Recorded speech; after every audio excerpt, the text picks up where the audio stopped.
It is her nation's duty to defend the cross, not the crescent. Polish parliamentarian Professor Krystyna Pawlowicz, shown, hands up praised, boldly proclaimed recently. And furthermore, she implied that Germany was doing quite the opposite, saying that it was actually going to great lengths to cover up the crimes of their Arab guests, reports Breitbart. While Pawlowicz was responding to the July 24 murder of a Polish woman in Germany by a Muslim, this isn't the first time she and her fellow Law and Justice Party statesmen have locked verbal horns with their Western neighbor.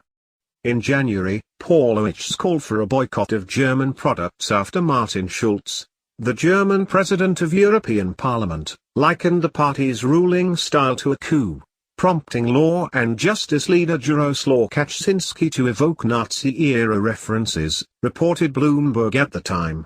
The European Union has reacted to Poland like a vampire to a cross ever since Law and Justice, an anti-EU, anti-immigration party that endeavors to restore traditional values, won the nation's October elections.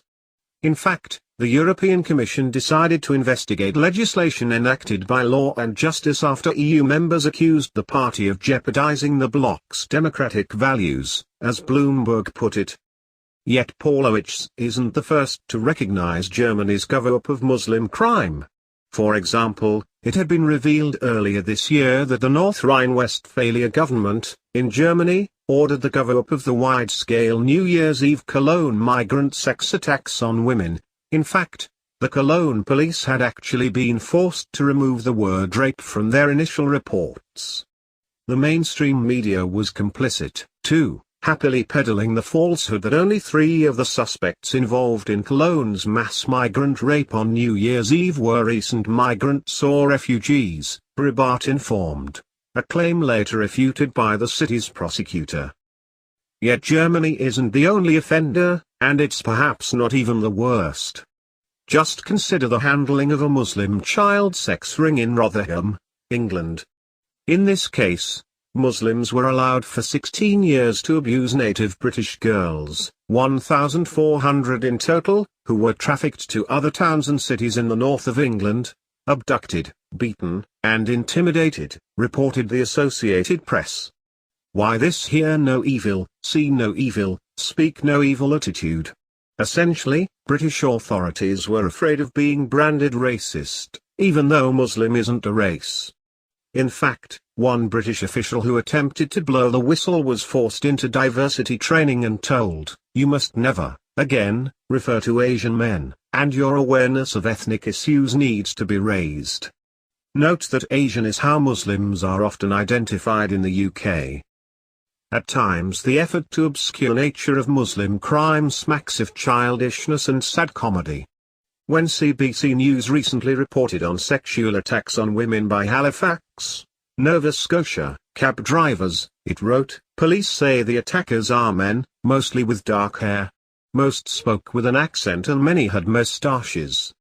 This beating around the bush description prompted Jihad Watch's Robert Spencer to quip, "Dark hair, accent, moustache, what could they possibly have in common?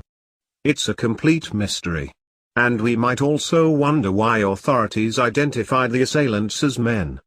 Couldn't this evoke anti-male sentiment? What was wrong with describing them as chest-hair-replete sentient bipeds? Yet this is an example of there being truth behind a joke. Writing in January about the politically correct environment in Sweden, The Spectator reported, an article in Aftonbladet, Sweden's largest tabloid, argued that it was racist to point out that the perpetrators in Cologne had been described as North African or Arab, since German men had carried out sexual assaults during Bavaria's Oktoberfest.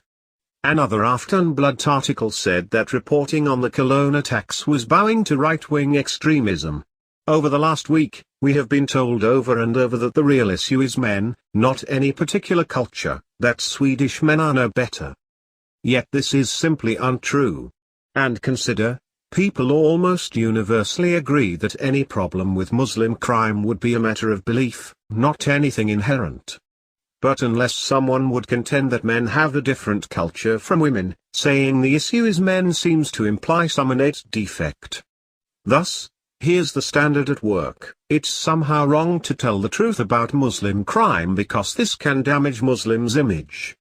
In an effort to salvage that image, however, it's okay to lie about men and damage their image by casting them as fatally flawed.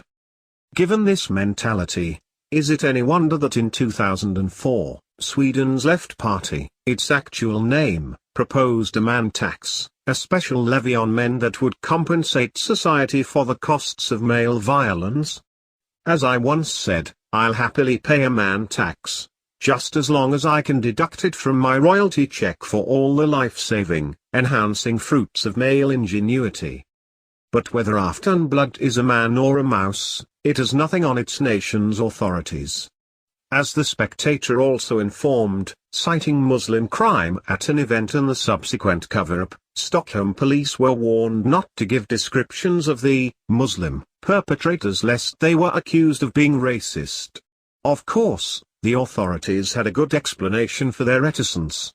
The Spectator again, as Peter Agren, police chief in central Stockholm, put it, sometimes we do not dare to say how things really are because we believe it will play into the hands of the Sweden Democrats, Sweden's anti-immigration party.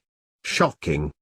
The Swedish police are now acting as campaign facilitators. So now we see why Pawlowitz complained of Germans who not only cover up the crimes of their Arab guests but will even shift the blame upon themselves. And most striking are the personal cover-ups. Consider left-wing German politician Celine Goren, who, after being raped by 3 Muslims, initially told police that she was mugged by 3 German speakers because she didn't want to encourage racism. There was also the 28-year-old Swedish woman who, after being raped aboard a train by an Iraqi last year, didn't want to report the crime because she felt sorry for him due to his difficult situation and feared that he would be deported back to Iraq, reported InfoWars. Then there was Norwegian Socialist Left Party member Karsten Håkan, who was forcibly sodomized by a Somali migrant. Håkan, who describes himself as an ardent feminist and anti-racist, regretted that his attacker had been sent back to Somalia and said that the Somali is not responsible for his actions and is merely a product of an unjust world, Breitbart told us in April. As they say, you just can't make this stuff up. As for the governments, why do they engage in such cover-ups? Well, when you market something, you obscure its bad points and tout its supposed good ones. Only, these governments are marketing multiculturalism. And with the model failing all around them, they're intensifying their advertising campaigns to try and sell their edsel. The only question is, how long will it take for European peoples to realize that their socialist leaders are unsafe at any